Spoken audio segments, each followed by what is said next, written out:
Good afternoon, everyone. Well, welcome to the session. I hope you've gotten some coffee and snacks and, have some break as we're going to have a more serious conversation about China. So, welcome to the session. What to expect in a post-pandemic China? Opportunities in a global downturn. Most countries have opened up their borders to the world to do business and to welcome tourism back to their country.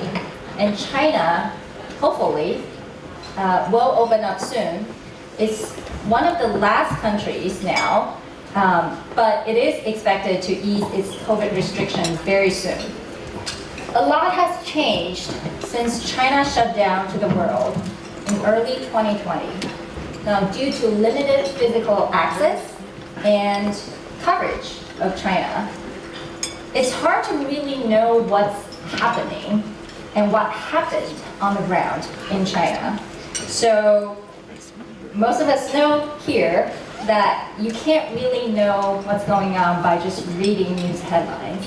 And that's why today we have a panel of seasoned investors who have lived, worked, and invested in China most of their life.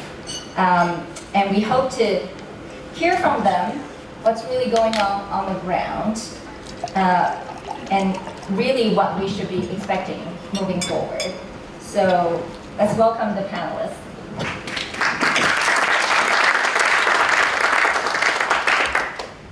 So what was the COVID years like in China, the last 2.5 and plus years?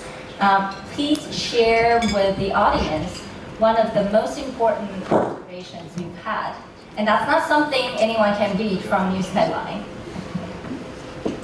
Charles? Oh my God. Well, this room in some ways speaks a volume about our perception of China.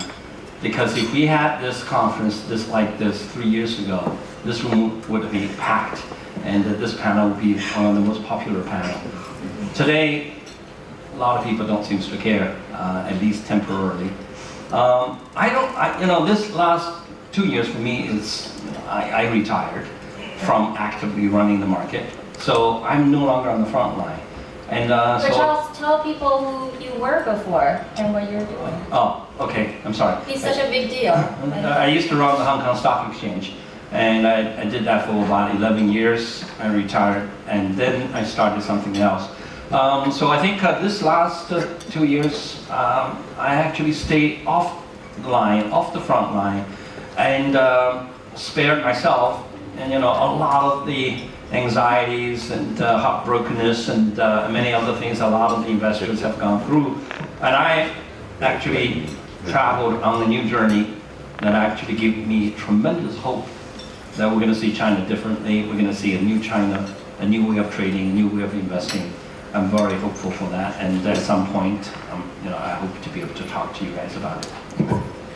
And what about Harry? You actually lived in Shanghai. Yeah.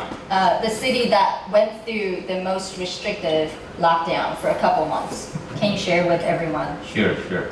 Thank you, Wenchi, and thank you for the invitation from Milken. And actually, it's my first trip outside China in the past 3 years. So, yeah, my name is Harry, and I co-founded Lightspeed China in the past 14 years. So, Soul Capital is my newly built firm, a more China brand, and we're focusing on early stage investment. And luckily, we have invested several top innovations in China in the past 14 years, including the top EV company, Xiaopeng, and the biggest fleet management platform in China called Future Alliance. We were all their Series A investor and one of the biggest institutional investors. So with Soul Capital, we're still looking good on the early stage opportunity in China. So as Wenchi mentioned, I was raised, studied, and lived in China in the past 40 years. And more importantly, in the past 3 years, I was with Shanghai, the city, during the COVID period. So actually back to 2020 and 2021, everything is pretty good in China. And for myself, I'm back to work since February the 19th, to be precise, in 2020. So you can imagine in the past 2 years, all the Chinese are proud of the COVID measurements in China, and we can travel freely in China for most of the time. But things have changed, especially in the Q2 this year. I think the reason for that is the newly released virus has more contagious. So we have to change in policy as well. So there's several aspects I want to share with you. That's I think it's the people on the ground like me feel about the pandemic. Firstly, is the elder group in China and in Shanghai. I think the elder group in China are not acceptable to the virus. They are afraid of the side effect. So the consequences is the vaccination ratio for the elder group in China, which means they are more than 80 years old, is only half. Comparing to the number in US is around 85 or 90. So that's a big reason that the group in China and the government in China want to take more measurements towards the pandemic control. And secondly, I want to share with you is that with the 1/5 of the population in China, it's in the world, it's never an easy job to manage the pandemic in China. But the real situation is that the policy is we need to have a COVID test every 3 days. Once you have it negative for 3 days, you're free to go anyway. In Shanghai, we have more than 1,000 of these spots, COVID test spots. There are about 5 or 6 around my neighbor in the downtown Shanghai, and it's free of charge. So it's not easy for everyone to adapt to this mechanism, but I have to say the people on the ground, because they want to work, they want to work harder, they need to travel to other cities of Shanghai, people do the best to get accustomed to this mechanism, and the government is doing good because it's free and they provide sufficient spots for people to take the measurements. But we did see a lot of complaints about sort of those restrictions online, right? So I am curious, and now I'm turning to Nisa, who is an expert in healthcare, especially investment. Do you think sort of China post-pandemic offers a new opportunity for the healthcare or some of the investment that you're doing? Well, it's interesting. I was just in Shanghai last week going through the test that Harry was talking about. But I've been traveling in the last in the U.S. and China again last year, and I'm based in Hong Kong. But what's really interesting is, I always compare how China faced COVID versus how they faced SARS. Within the last 20 years, that's a huge difference because back then we didn't really have the ability to develop our own diagnostic, our own drugs, our own vaccine. Now we're able to do it very quickly. In fact, I was talking to somebody in the New England Journal. Back in 2020, in February, we were able to publish a paper sequencing the COVID so that immediately every drug company and vaccine company in the world are able to develop drugs and vaccines, mRNA, and so forth. So it's great to see that within the 20 years we're able to develop that. And in fact, one of the companies that received a WHO approval from China is one of our companies, CanSino. In fact, we've just got approved the inhaled version bivalent vaccine that is 90% efficacy against Omicron. So I just took that three weeks ago. And I believe that one of the conditions for China to consider opening up is really to let its citizens take a new version of vaccine. So that's probably one. And then another one of our company is one of the largest PCR testing site in Shanghai. So, but they were also the original key diagnostic lab in Wuhan. So in the last 2 and some years, they've been working very, very hard. And I do believe that even companies like those would really like to, forget about PCR, really focus on developing new diagnostic and so forth. But at some point, I do believe that there's a lot of progress in healthcare and drugs development and so forth. So it's very, very exciting to see what China was able to step up on in developing. So it sounds like COVID as a pandemic, obviously, it's tragic for a lot of people, but it has also accelerated in many fronts. And so I know Cynthia, you in particular have been investing in certain sort of hard tech as well. Can you share with everyone what China has been doing over the 2.5 years? Yeah, definitely. By the way, I just want to ask everyone a question. So how many of you have been quarantined for over 5 times this year, in past 2.5 years? Raise your hand. Okay, 2. Wow. Okay, I have been The quarantined. rest of 10. Yes. Last month I finished my quarantine for 10 times. So basically I spent And that was in China. Yeah. So how many days in total? 5 months.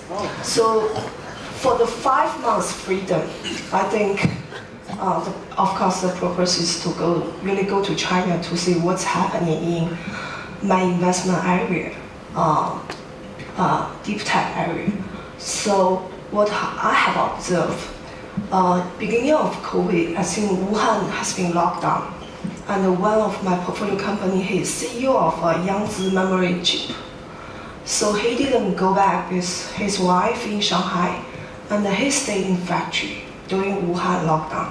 So the chip production company never stopped for even 1 single hour until today. So lately, last few weeks, we saw all the news because Apple was using its chip. That's one example. Another example, I think, is Shanghai situation. Another portfolio company of mine is supplying the equipment to IC. So in order to secure their supply, basically all their employees stay in the factory for how many months? Until Shanghai was released. So that means 3 months they didn't go home in Shanghai. So I think another example is NIO. Yesterday we saw NIO is opening a charging station in Germany. So NIO has shut down the factory for 2 days, but only 2 days. Then, you know, one EV requires 20K components, and only shut down for 2 days. Then he start to produce again. So right now we see EVs as China's EV. Today, BRD is selling EV probably end of this year of 0.5 million maybe, I guess. But we see chips are also supplied to the world. And we see another portfolio company of mine is TikTok. So TikTok now is software, of course, it's much easier to use. So it's used everywhere. So I think in past 2.5 years, although China has been facing so many difficulties, but I really see my portfolio founders, the tech founders, they really show great will to overcome all these difficulties, and also to supply the globe maybe cheaper and better service, tech service. So I would say probably before 30 years ago, we see the product was made in China. Now I think it's a era of new made in China, but it's no longer the low-end chip, low-end stuff, but more in the high-end manufacturing and software made in China, or maybe researched in China to be more precise. So it sounds like, while most of the world shut down over the last 2+ years, China in some areas actually, supported by the government, was catching up and perhaps, is leading now in some areas. We don't really know until really, when China reopens. The question I have is really, so many people have gone through the difficulties. You spent 5 months doing quarantine. Is all this because, and will this change for the 20th Party Congress in 3 weeks? A lot of people feel like, okay, we're still holding a lot of hope in China in the future because this is just because Xi Jinping has to get to his 3rd term. What is your view? Ming Guo. Yeah, Now I feel guilty if I told you I have had a quasi-normal life my last 3 years because I navigate with the COVID, and the COVID never successfully shut me down because I live at the same time in France, in China, and in the US. I was born in Fujian, so I went to France when I was 20, 3 years ago, and then I founded a cafe, Capital, in Paris, 15 years ago. I grew from 0 to 5 billion euro. Now we have 9 offices. So everywhere we are local. I think the topic, actually why I can navigate through these 3 continents, because I have still keep my Chinese passport. I'm Chinese. So I can back and forth. I never stop to go back to China. I can go back to France, to Europe, and I get the national interest exemption from US very early. I don't know why I did. But not So everyone. the has- question is, we Yeah. talk about a lot of consequence with the negative kind of things. Let me just maybe put attention for what the impact for the coming years. Because we have the time zone difference with COVID, so actually I told the Chinese entrepreneurs about what we have seen in Europe, tell European entrepreneurs what is going on when COVID started. For me, I think we have to look at forward what is changing. First of all, data. The 3 years, the world, the level of data is huge. You cannot imagine. The growth is exponential. You mean data collected? Yes, Okay. yes. Because of In the China, in particular, Okay. it's already very Because of the accelerated. health, because of the way they can, sort of the government manages the healthcare system. Whatever the government does or don't does, anyway, the data is there and abundant and cheap. This is going to change, and the change, the speed is going to be exponential. First, second observation about Chinese situation, it is entrepreneur quality. Whatever happens, shutdown, no shutdown, COVID, PCR, texting, whatever, they always find a way. Always find a way to overcome difficulties. Even I was shut down in Shanghai. I can tell you, one of my entrepreneurs sent me a truck. We buy a pass. We don't buy, we didn't buy a pass. They say pass, and then I provide to all my team members. We have 15 families in Shanghai for food, for vegetable. Even I call the French general consulate. Any French family needs food. My truck arrived. You can find. You see the entrepreneur. They are really. You just give them a little sunshine. They are going to rent you a big oak.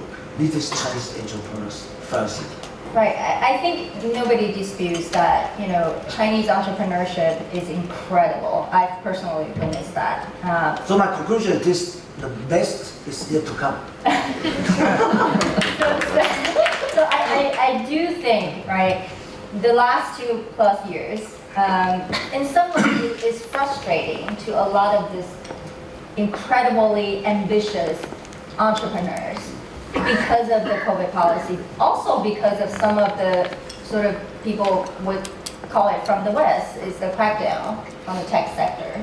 Now, after the 20th Party Congress, do people think things will bounce back on the panel?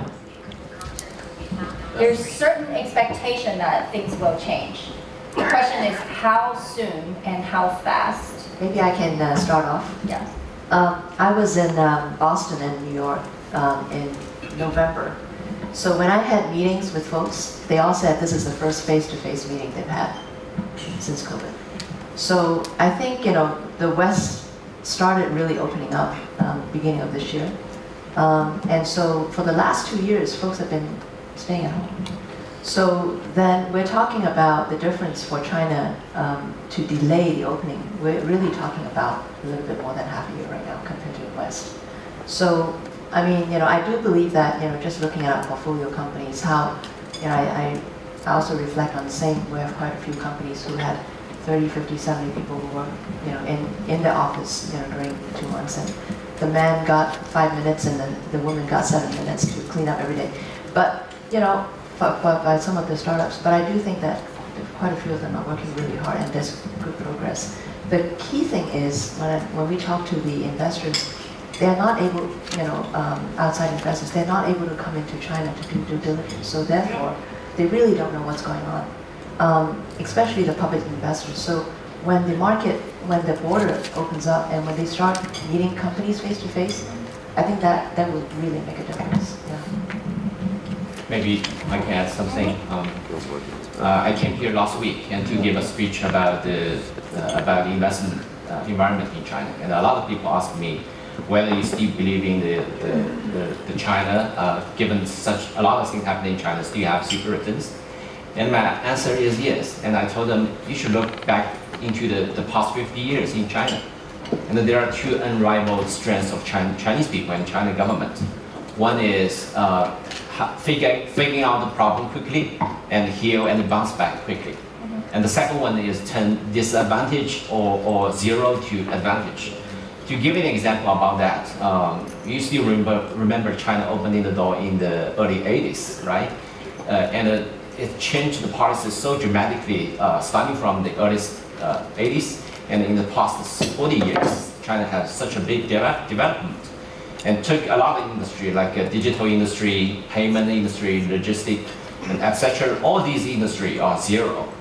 Even 20 years ago, even 10 years ago, you cannot say we have these. But now, for all these industry I mentioned, China not only figuring out the problem, but still they successfully managed to make something in this industry and become the world top. So in terms of the COVID, I think it might happen similarly, is that it definitely needs a lot of efforts, additional efforts, a lot of lessons took throughout the process. And during that process, I think the government and the population, the entrepreneur are all learning through that process and get learned and quickly bounce back and recover from that. Well, one of the things that Charles is doing, and maybe you can share with the audience, is very helpful to me, because you actually focus on the very small entrepreneurs and enterprises. I think pre-COVID, as the world, was still primarily focused on really, Wall Street-led financial system, and very much tilted towards sort of the bigger companies, right? But it sounds like, the last few years, especially the Chinese government, has been very wary of that kind of financial model, which is too centralized, too much tilted towards big corporations. And so tell us what your innovation is. Yeah, I think we think after the 20th Congress, trying to answer the question, we're going to see a very different China. And this panel is not going to be overly critical of China for obvious reasons. But I'm sure we all fully understand. I don't think anybody has underestimated the current negative feelings in that investment. So the key question is what's going to happen after October. And I think China is going to be very different. It's going to be different in two major areas. One, I think the investment, the development is probably no longer going to be about additional incremental growth anymore. It's still important, but it's no longer the obsessive KPI of China over the last 30 years. The reason being, I think the focus is going to be back on redistribution rather than continued growth. But the problem is the people getting very, very nervous when they hear redistribution, because it's very important to understand in the context of China, redistribution here is different from what people think it is. People are scared of a redistribution because they think we are redistributing what is already in private hands. When China is talking about redistribution in the next 30 years, it's about how to make sure, because China's value was here 30, 40 years ago, it's here today. The key question is who has that wealth right now? And because that is an indication whether China has hope or not. And I think, there are all sorts of statistics you can look at it, but I reckon that 50% of that value now today is still in somewhat state hands, whether that's in the tax system, that's in the bank system, that's in the SOEs, or anything the government controls. So that essentially is all about the priority of the next decade. It's not about getting another 6% growth every day and redistribute better and more equitably in that incremental growth.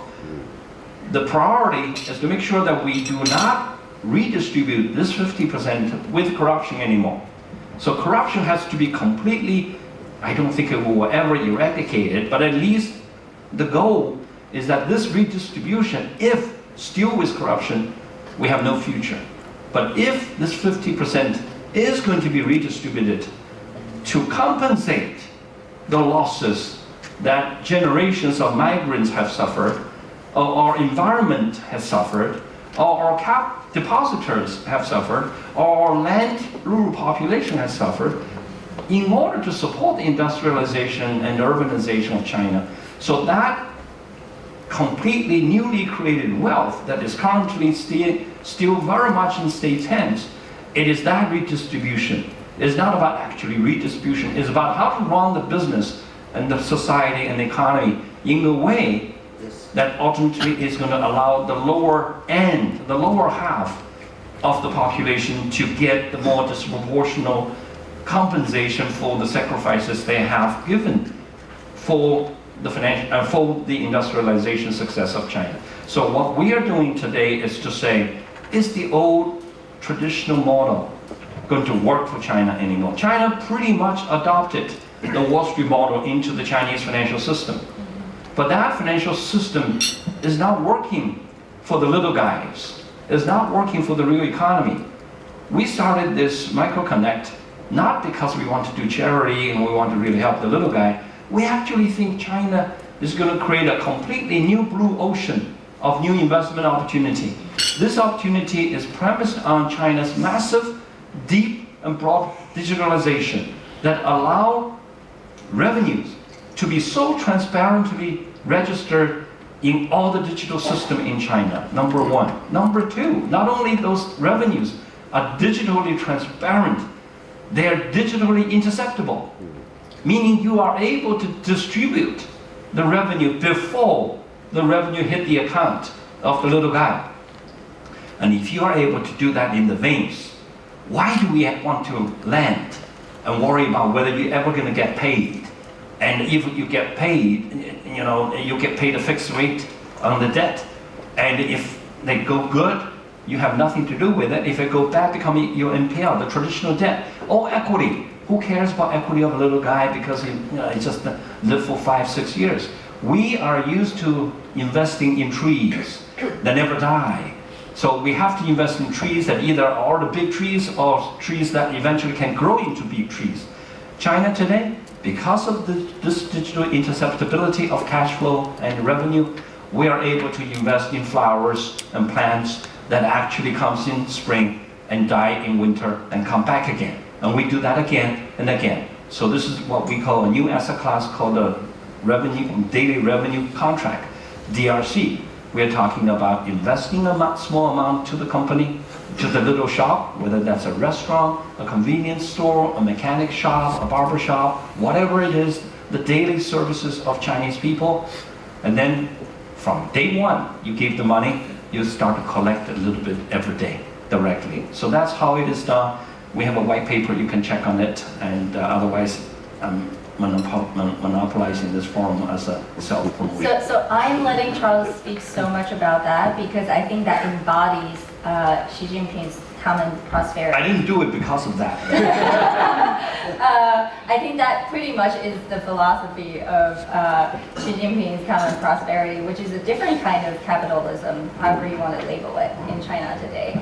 However, what does that mean for investors? I'm curious how people think about this because the last 10-15 years, China's technology sector is driving much of the growth, real estate, healthcare, and all that, and sort of had those big tech companies that has been frustrated and cracked down, however you want to call it, because the government doesn't think it's fair for the society, for the people, etc. does that mean you're no longer going to see those big techs in China?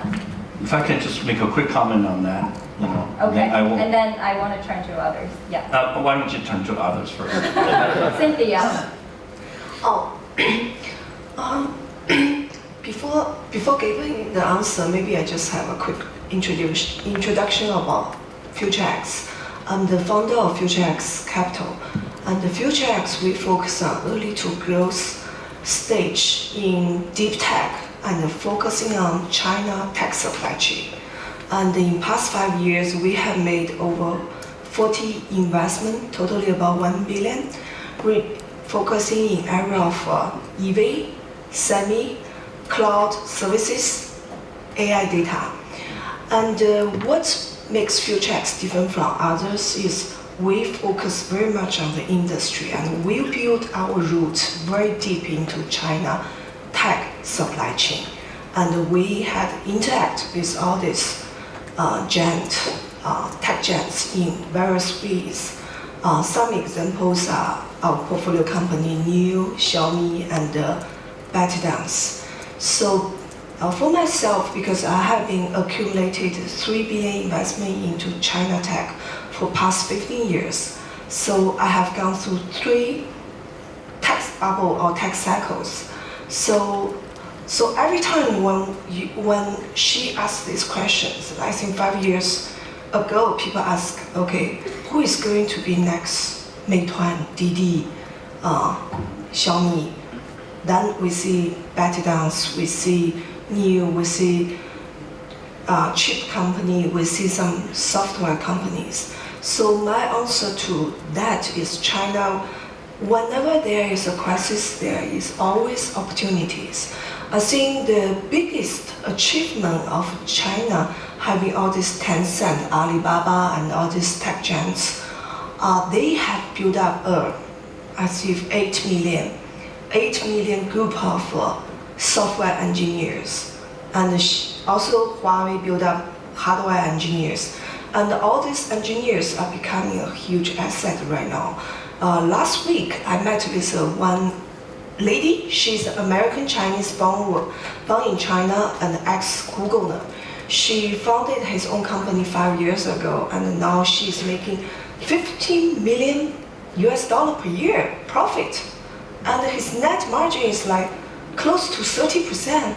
I was wondering what kind of business you are doing. So basically, she told me she only have 2% in US doing sales, but all his apps are used in US, so he's 100% business in US.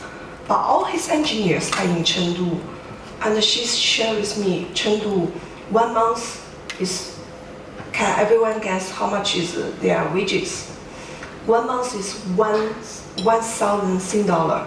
Okay, being a computer science graduate, I graduated from National University of Singapore here.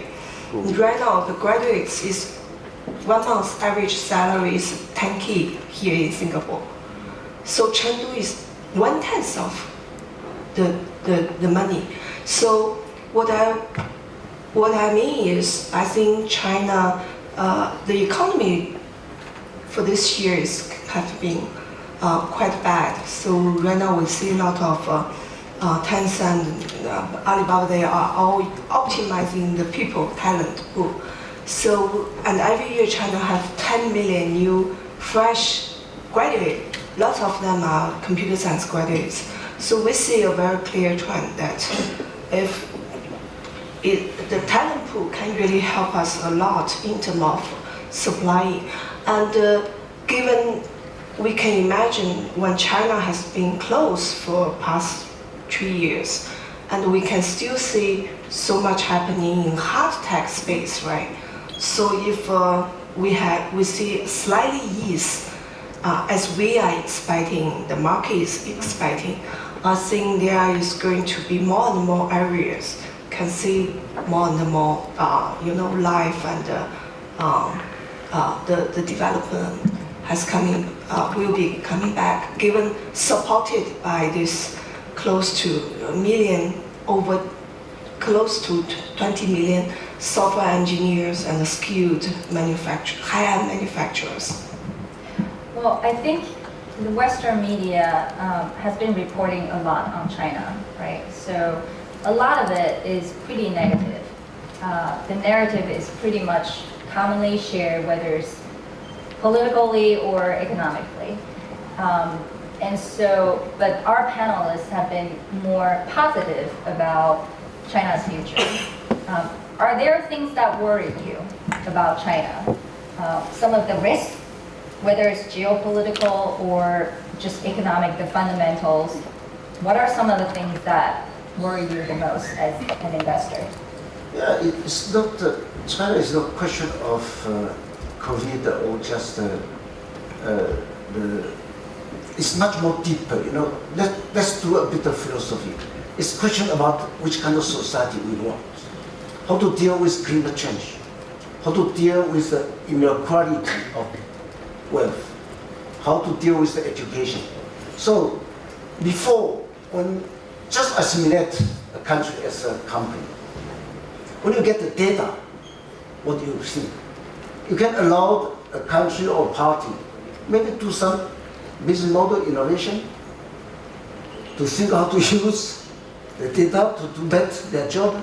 For me, I think the perception is not reality. I have been living 33 years in France, last 10 years in New York. You know, it's impossible to understand each other, the different culture. China never changed their ideas. They never hide their objective. Never. They always say what they want to do. And when they try to come to do in their way, and then people are surprised. So, you go to China a couple of years ago, even you close eyes, catch a meat, because the buffalo is so big. You believe you are intelligent. Today it's a skinny, say, buffalo. But even a skinny buffalo, I come from Fujian dialect, we say, even a skinny buffalo has 300 kilo of bone. Now you need to know how to cook a good soup with the bone. You know, with the bone, 300 kilos of bone, you can cook still a very good soup. So for me, the fundamental thing is not what you want. People intelligent, always I want to catch all opportunity. You catch one opportunity is already huge. Why you want to catch all opportunity? Leave some opportunity for young generation. You have a big tech fall. I can tell you in China, there are thousands young generation, they are ready to rise and to catch. We continue to invest massively in China. I never stopped investing in China, never stopped investing in France, never stopped investing in the US. Well, I'm a Chinese. Okay? So the question for me, I think that the best use of this time is that let's go back to ask you what China wants and what you can do. And then in this regard, maybe it were much more relative to say, okay, opportunity is still there, population, scale, entrepreneur quality, digitalization of economy, and even a skinny buffalo has 300 kilo of bone. I think that's a good point, but you know, I'm very clear on my position. but China is so connected to the rest of the world economically, and it's very hard not to discuss the topic of what could happen if there's any major conflict. And I'm not talking about, because we saw what's happening in Russia and Ukraine.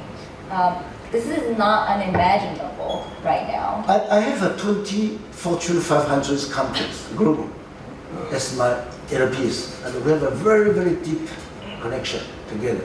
Not only China, because 15 years ago I said China is important, but not only China.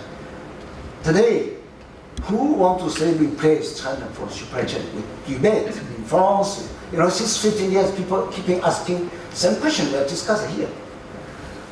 It is not just a game. You say, oh, I change the supply chain tomorrow. You can change it. Impossible. Take an example of battery.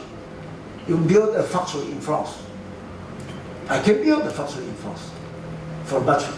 But who is going to produce the equipment? The true industrial know-how is not the manufacturer, it's in the equipment suppliers. So the true industrial guys, they are not just say, okay, I change the supply chain. No, impossible. No one, whatever happens, no one can escape about the importance of China. Okay, so this is a fundamental starting point. Eric. Yeah, I pretty agree with Ms. Tsai. But my biggest fear is already in the name of my company. I name it Soul Capital because Tsai pointed out, all of us are only focusing on our brain.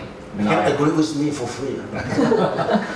Most of the people on the world are focusing too much on the brain, about how we can win, how we can have big returns, but we forgot one common ground for all the human beings, which is the humanity. So the reason we call it soul capital is, I've been a venture capitalist in the past 14 years, but I ask myself whether I have a soul. I see four big boys. One is China, one is US, one is Europe, one is Russia fighting each other on small tiny things. And it's the key lesson we should take for all human beings in the coming 100 years. It's about the cultural conflicts. And maybe there's only one solution, is there's an alien on the sky. Then everybody focusing on to find out the common ground of each party of these four big boys. Otherwise, we are fighting each other on nonsense, right? That's my interpretation. And the second point is, we are entering into a period that everything has been digitalized, and everything has been too fast. So the misunderstanding for both parties, for each party, are so strong. Even for us, when people look at the measurements on China education sector, on DD issues, we don't put ourselves on the context of the other culture. We put it on the culture of ourselves. Take the education and DD sector as an example. In China, in the past 30 years, everything is in a barbaric growth, no non-monopoly law at all. So it's the first time for China government to pause a little bit, to ask ourselves whether we should let Tencent and Alibaba control the market. As an investor, myself need to ask whether I should let my portfolio to sit aside by Tencent or sit aside by Alibaba, which is not healthy, right? So in my point of view, we should really listen to each other in a more peaceful, calm way and put ourselves on the context of the other culture or party. And that's the two things and the most crucial things for our future years. We have very little time left for this panel, and I would just like each panelist to actually share your sort of final message you want to share with the audience and beyond. Maybe Nisa first. Well, I think, responding to your previous question, I think, for us, when we invest in healthcare, we don't pause and not continue to pursue unmet needs just because all these, rhetoric going on between different countries. We still want to achieve, we still want to get to rare disease, cure, we still want to try to cure, Alzheimer's and a lot of other things. So we may think about how expensive the money will become with inflation, but, the bar will just keep charging ahead. So there's demand, there's investment.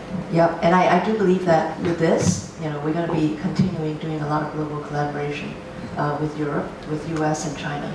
And so individually, companies are really continuing working very closely together. Despite the politics. Charles?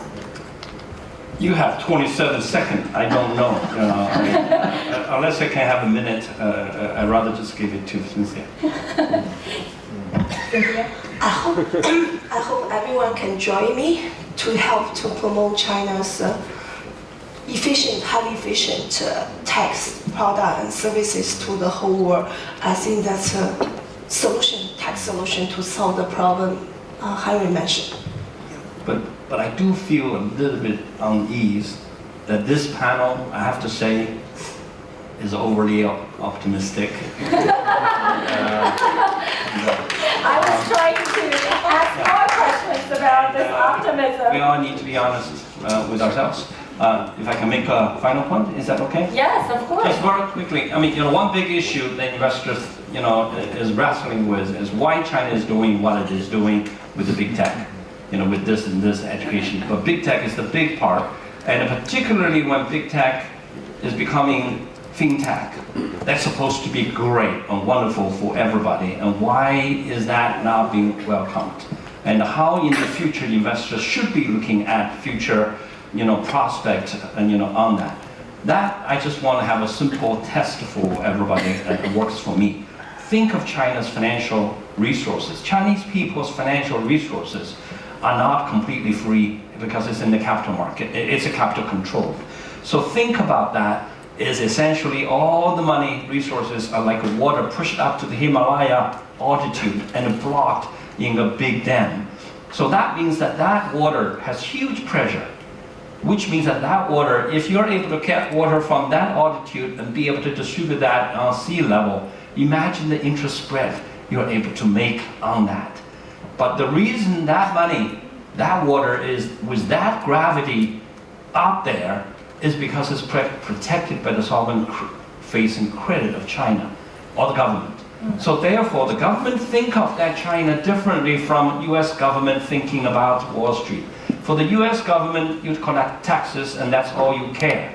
And the rest of the market, if people make money left and right, you don't really care. It's a zero-sum game from the government. For the US government or Western government. In China, that money is not free. That money is not free from a freedom perspective. That money is not free from a financial freeness perspective. So therefore, you know, China is the only market where you can have interest spread at that level. So whoever is trying, you know, you see consecutive years of people going up there corrupting officials who control the dam and be able to give you some water on that tube. I think if you have a small tube, probably going to be okay, and people will leave you alone. But if you have industrial-sized pipes, like some of the big tech pipes, and that water comes down to the ocean, you know what will happen. So that any time in the future, if you see a business, whether or not you think that fintech is going to work, is that the question you ask is, are you using public money? Are you using that money? If you're using that money, you better really be regulated like hell. Otherwise, please, that's not your business. That's the government's business. And that applies to the same to the Asian market. It's because of the Chinese balance sheet. If you think China as a bank, the liability side of China's banking balance sheet is solid as a rocket. That's because of the protection of the sovereign facing credit. And there's never going to be a run on the bank. You can screw it up on the asset side with 20% NPL, everything is going to be hunky-dory. Therefore, it is very important for people to really make sure that your distribution site, you can build a great distribution site like the big tech has, and you can charge a toll. You can charge a toll by vehicle, but don't ever have ideas charging a toll by looking at the content of the vehicle and see gold, and you think you can charge a percentage of that gold. That has nothing to do with you. So that's the litmus test of investing in big tech with finance. Well, we're way over time, but I want to thank the panelists. Again, I want to thank Milken for actually convening this panel, which actually has a very positive outlook of China. Whether you agree or not, I think that's a very important perspective, because that's not something we read in English media, basically. So we appreciate everyone's perspective here. So thank you again.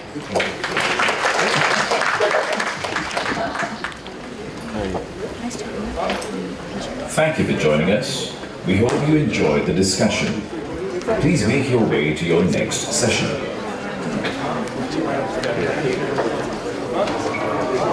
We gratefully acknowledge the participation of the following organizations whose generous support makes the conference possible. There's nothing here. The next two sessions 홍보 안 했어.